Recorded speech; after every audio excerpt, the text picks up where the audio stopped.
आगामी 2024 के लोकसभा चुनाव को देखते हुए पीडीए और इंडी गठबंधन के बीच कड़ी टक्कर चल रही है। इसमें कोई संदेह नहीं है कि हम दोनों पार्टियों द्वारा अपने उम्मीदवारों को नामांकित करने और उन्हें मैदान में उतारने में आने वाली कठिनाइयों को देख सकते हैं।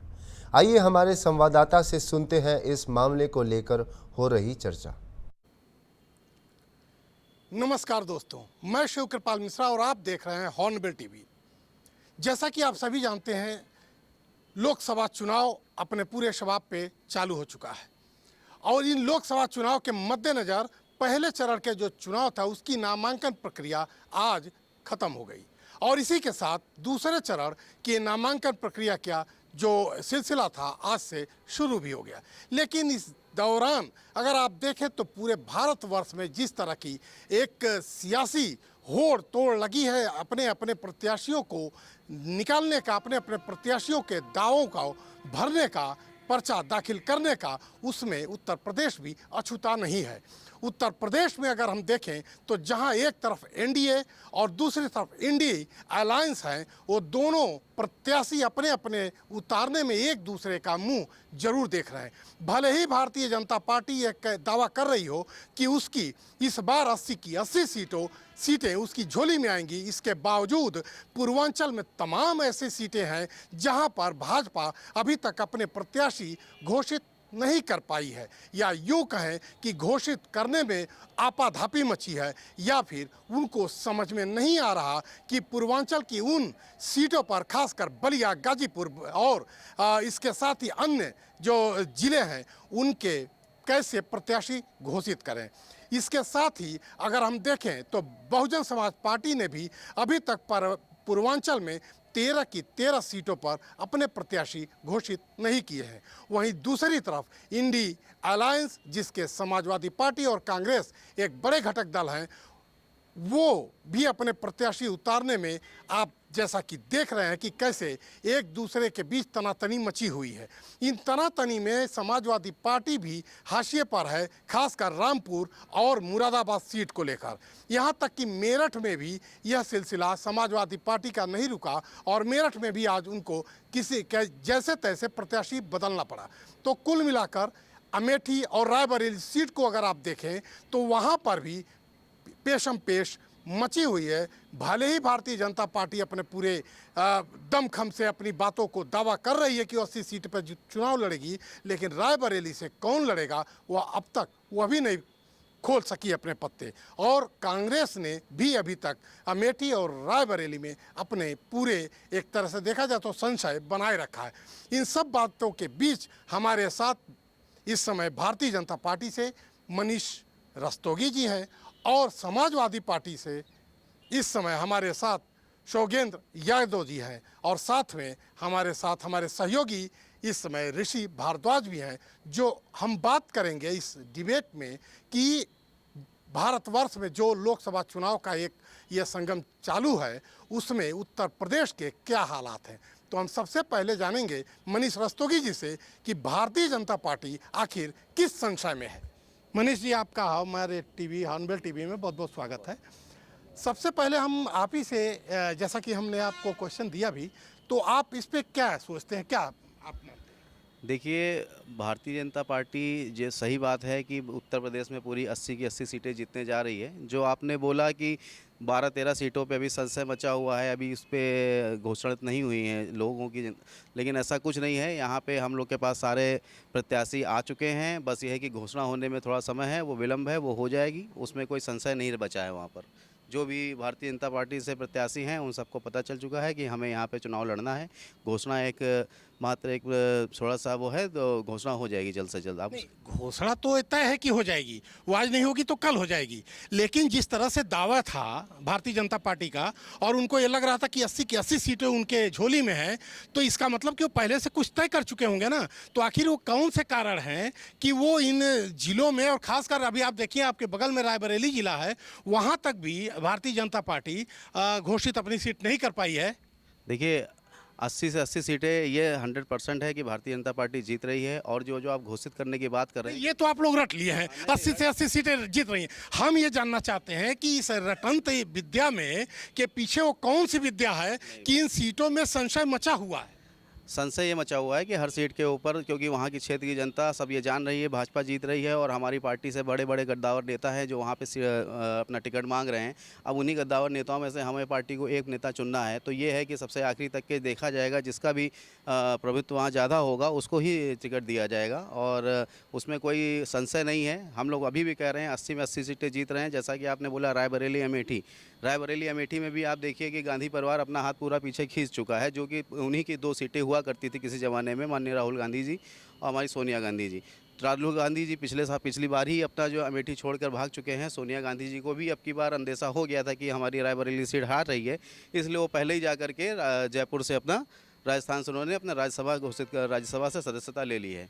इसका सीधा सा अनुमान यही लगा सकते हैं कि भारतीय जनता पार्टी हर जगह से फुल फ्लैश में आ रही है। अभी एक और खबर आ रही है कि हाल ही में समाजवादी पार्टी से निकले मनोज पांडे दिल्ली दौरे पे हैं आज की तारीख में। तो रायबरेली से वो भी अपने एक तरह से देखें तो दावा कर रहे हैं या टिकट मांग रहे हैं। भारतीय जनता पार्टी से वो टिकट मांग रहे हैं, जो कि समाजवादी पार्टी में उनको अभी जो ये एक चुनाव हुआ था राज्यसभा वाला, तो उसमें देखा गया कि ये पार्टी से अलग जाकर और भारतीय जनता पार्टी के समर्थन में वोट किया, और उसके अगर देखा जाए तो उसके बदले में भारतीय जनता पार्टी ने बाकायदे वायु श्रेणी की सुरक्षा दी और कहीं ना कहीं टिकट देने की भी बात कही। तो कहीं ना कहीं ये इतना बड़ा फैसला अगर मनोज पांडे लिए होंगे तो निश्चित रूप से रायबरेली से एक उम्मीदवारी के लिए लिए होंगे, और यही कारण है कि आज वो दिल्ली में हैं। तो क्या आपकी पार्टी में रायबरेली से लड़ने वाला कोई ऐसा कैंडिडेट नहीं था कि मनोज पांडे को देखा जा रहा है? नहीं, ये आप गलत कह रहे हैं कि मनोज पांडे को देखा जा रहा है। मनोज पांडे जी हाँ रायबरेली से टिकट जरूर मांग रहे हैं, लेकिन भारतीय जनता पार्टी के पास भी वहाँ पे बहुत से कैंडिडेट ऐसे हैं, और ये मनोज पांडे जी और भी अलग अलग पार्टियों से जो लोग हमारी भारतीय जनता पार्टी में आ रहे हैं, तो उन्होंने कुछ देखा होगा कि क्षेत्र में किस चीज़ की लहर है। और ये जो पार्टी में से अलग अलग पार्टियों से जो बड़े बड़े नेता हमारी भाजपा पार्टी ज्वाइन कर रहे हैं, उसका पीछे कारण यही है कि उनको लग गया है कि अब की बार केवल मोदी सरकार है, 80 की 80 सीटें उन्हीं की आ रही हैं। तो जिस तरफ का भाव मतलब वजन ज़्यादा है, सब लोग उसी को गिरना चाहते हैं। सौगेंद्र जी, आप भी हमारे साथ हैं, आप समाजवादी पार्टी से हैं, और समाजवादी पार्टी में युवाओं के एक तरह से देखा जाए तो आप एक वहाँ पे अच्छा कदकाठी के नेता हैं।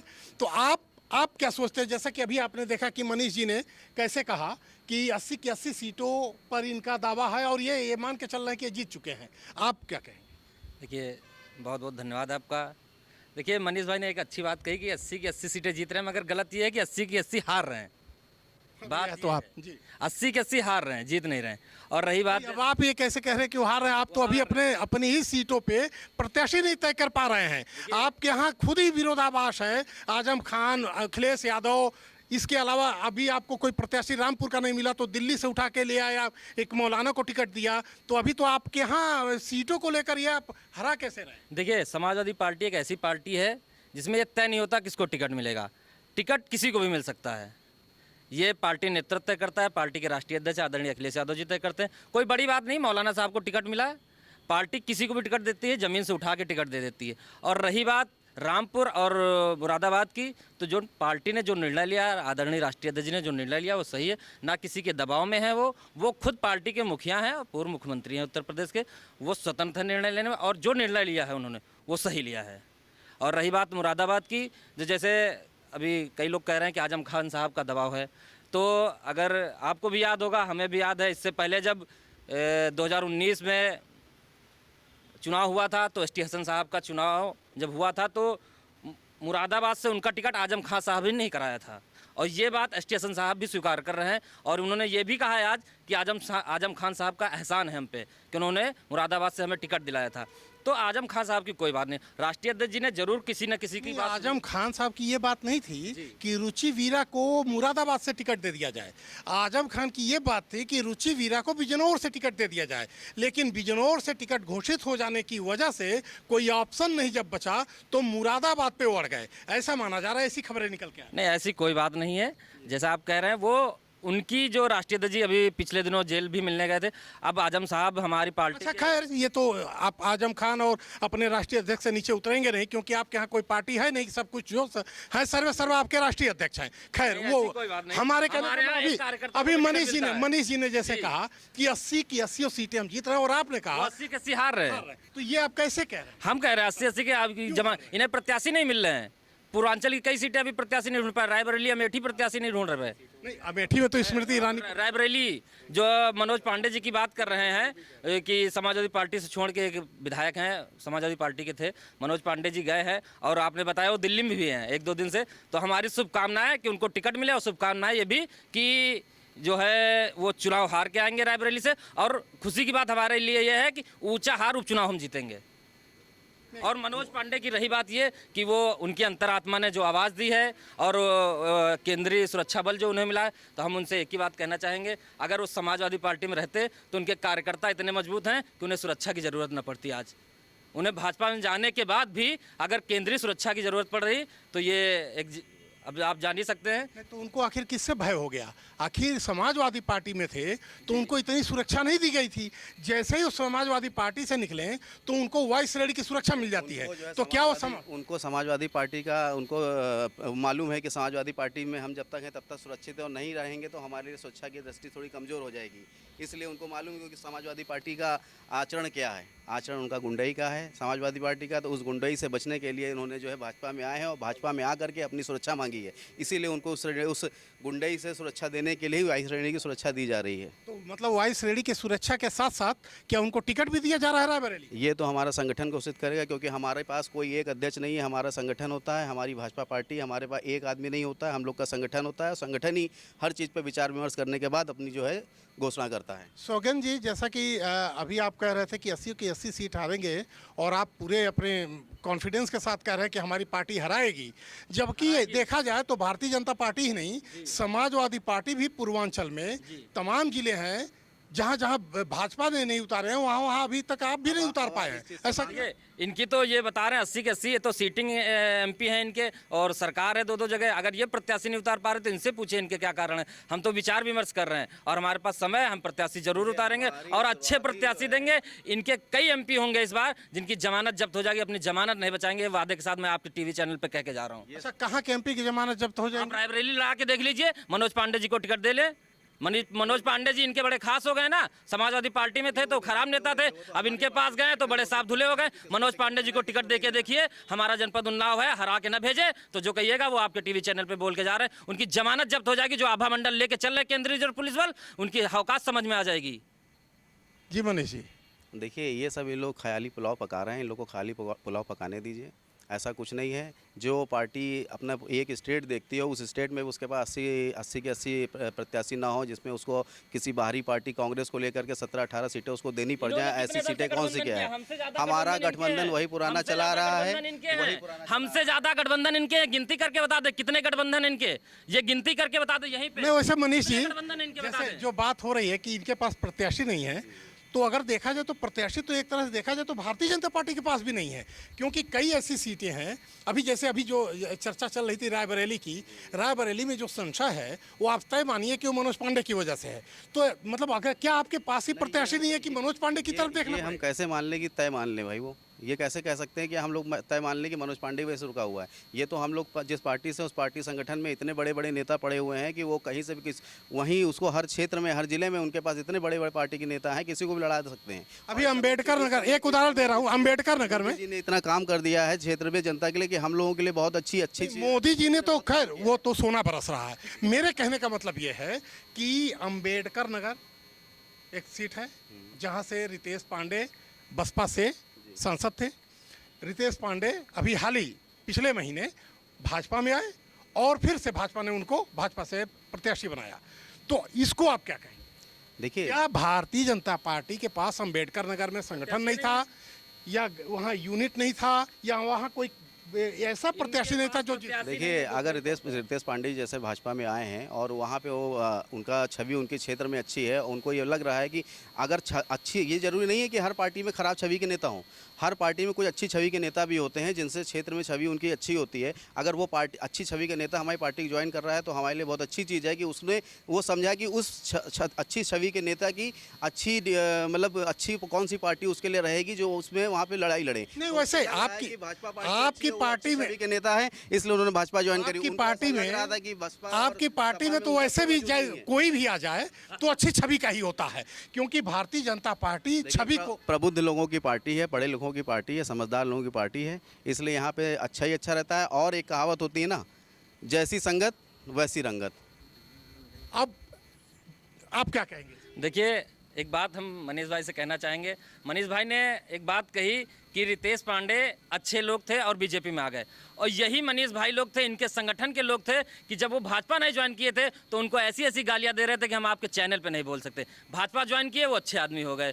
मनोज पांडे जी जब समाजवादी पार्टी में थे, हमारे साथ थे, तो उनको ऐसे तब वो प्रबुद्ध नहीं थे। खैर ये बताइए, आपकी पार्टी ने भैया, इन्होंने एक सुनिए, बात कही, सौगंध जी। प्रबुद्ध लोग हैं, हमारी पार्टी में इनसे ज्यादा पढ़ा लिखा कोई नहीं है। आप अपनी डिग्री दिखा दीजिए, हम अपनी डिग्री दिखा देंगे, फैसला यही हो जाएगा कौन पढ़ा लिखा है कौन अनपढ़ है। आपके नेता अनपढ़ है, हमारी पार्टी में एक से एक पढ़े लिखे लोग हैं। प्रबुद्ध आपसे ज्यादा हमारे में है। डिग्रियां जो है सपा में कैसे मिलती थी सबको मालूम है। आपको डिग्रियां आप पेपर क्यों नहीं देना है ले लिए? नहीं देना है, डिग्रियां आप क्यों आपको नहीं पास ले लिए? होना है हो जाना है। उस समय डिग्री ऐसा डिग्रियां नहीं आप क्यों नहीं ले है। लिए? यहाँ आप पढ़े दिखा लिखे दीजिए लोग ना हैं, डिग्रियां। पढ़े लिखे लोग हैं, उनकी डिग्री पढ़े जितना पढ़े उतनी- थोड़ा मामला दूसरी तरफ चला गया। डिग्रियां एक आप क्यों मिनट नहीं सौगंध जी, मामला ये था कि जो सीटें हैं जो घोषित, अगर समाजवादी पार्टी एनडीए अलायंस अगर नहीं कर पा रही है, कांग्रेस नहीं कर पा रही है, तो भारतीय जनता पार्टी भी नहीं कर पा रही है। सवाल यहाँ चल रहा था। खैर, इसी के साथ हमारे साथ जुड़े हैं हमारे सहयोगी ऋषि भारद्वाज जी।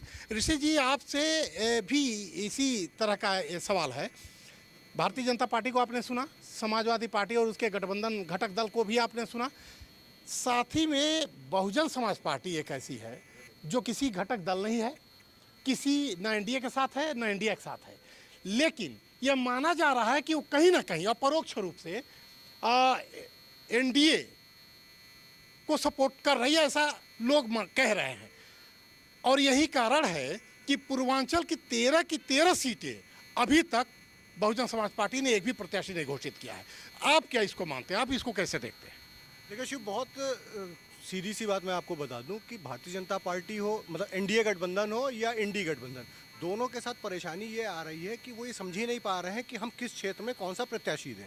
ये बात आप बहुत अच्छे से समझ रहे होंगे। देखिए, पहले टिकट दिया जाता है, फिर टिकट काटा जाता है, फिर इनको लेके आते हैं, फिर उनको लेकर आते हैं।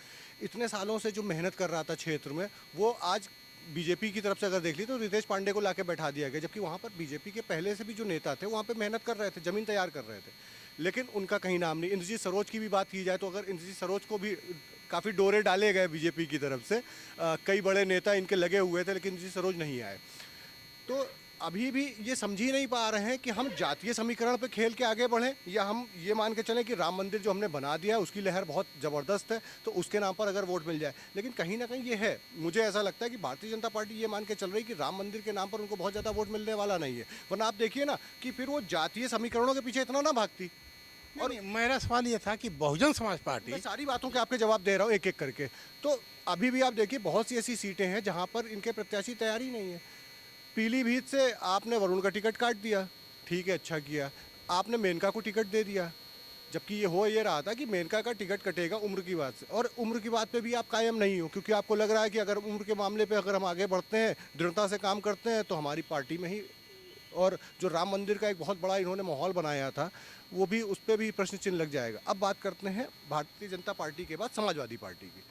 समाजवादी पार्टी यूपी में इंडी गठबंधन का सबसे बड़ा सहयोगी है। मुझे ऐसा लगता है कि समाजवादी पार्टी अभी तक ये तय नहीं कर पाई है कि हम आखिर प्रत्याशी बनाएं किसको। आप एस टी हसन साहब के साथ देख ही सकते हो कि किस तरह की उनकी स्थिति थी। कल वो रोए नहीं, बाकी जो उनका चेहरा था उससे आप देख ही सकते हैं कि भावनात्मक तौर पे वो कितना अपने को कमज़ोर महसूस कर रहे थे।